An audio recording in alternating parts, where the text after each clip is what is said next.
Kancil dan Bende Wasiat di bawah sinar mentari pagi yang hangat.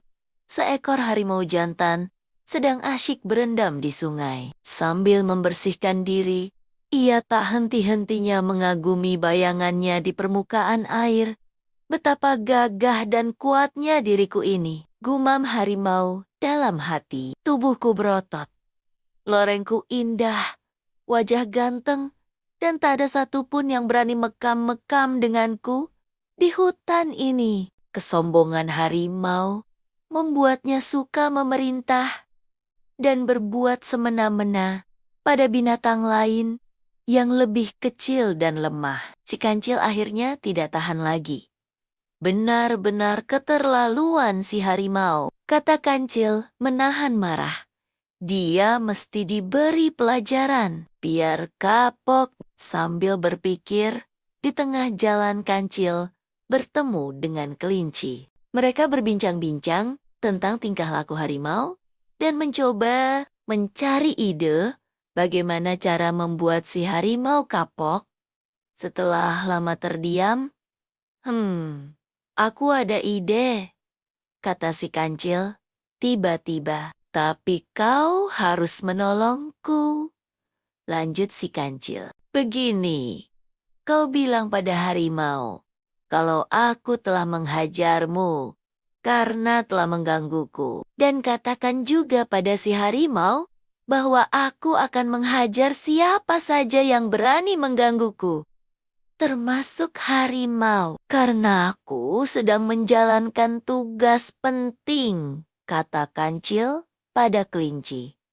Tugas penting apa, Sil? Tanya kelinci heran. Sudah, bilang saja begitu. Kalau si harimau nanti mencariku, antarkan ia ke bawah pohon besar di ujung jalan itu. Aku akan menunggu harimau di sana. Tapi aku takut, Sil. Benar nih, rencanamu akan berhasil, kata kelinci. Percayalah padaku. Kalau gagal, jangan sebut aku si kancil yang cerdik. Aku percaya, tapi kamu jangan sombong.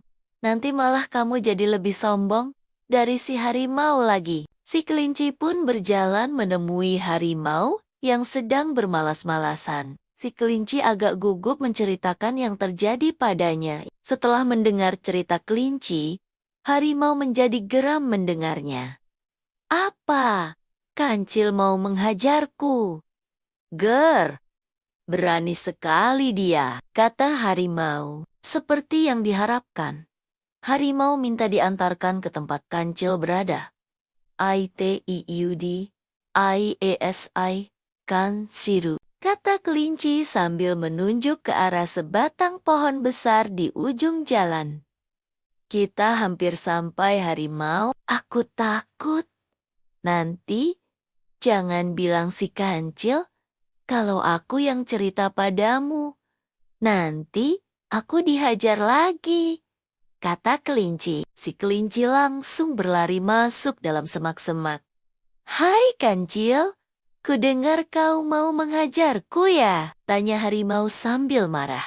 Jangan bicara keras-keras, aku sedang mendapat tugas penting, kata kancil. Tugas penting apa? Tanya harimau. Penasaran. Lalu kancil menunjuk benda besar berbentuk bulat yang tergantung pada dahan pohon di atasnya. Aku harus menjaga bende wasiat itu. Bende wasiat apa sih itu? Tanya harimau. Heran. Bende adalah semacam gong yang berukuran kecil. Tapi bende ini bukan sembarang bende. Kalau dipukul suaranya merdu sekali, tidak bisa terlukis dengan kata-kata. Harimau jadi penasaran. Aku boleh tidak memukulnya? Siapa tahu kepalaku yang lagi pusing ini akan hilang setelah mendengar suara merdu dari bende itu. Jangan, jangan, kata kancil. Harimau terus membujuk si kancil. Setelah agak lama berdebat, baiklah, tapi aku pergi dulu.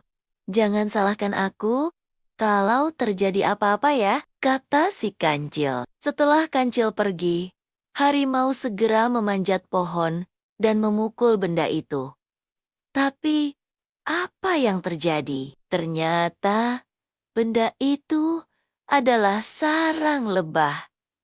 Nguung, nguung sekelompok lebah yang marah keluar dari sarangnya karena merasa diganggu. Lebah-lebah itu mengejar dan menyengat si harimau. Tolong, tolong, teriak harimau kesakitan.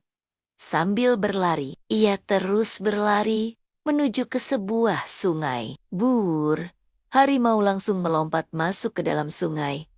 Ia akhirnya selamat dari serangan lebah. Gur, awas kau kancil! Teriak harimau menahan marah. Aku dibohongi lagi. Tapi, pusingku kok menjadi hilang ya? Walaupun tidak mendengar suara merdu bendewasiat, harimau tidak terlalu kecewa.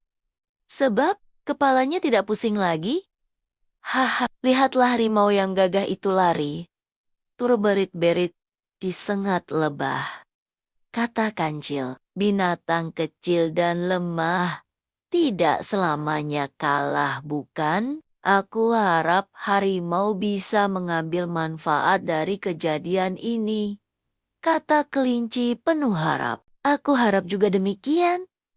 Yuk, kita pergi dari sini.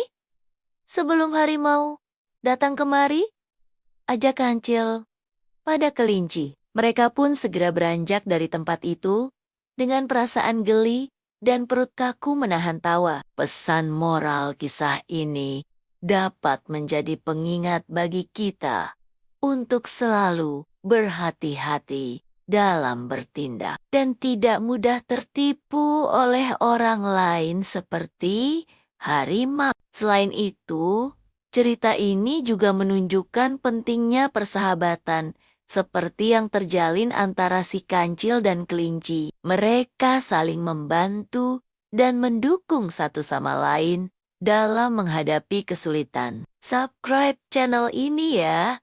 Dongeng Hikmah Nusantara.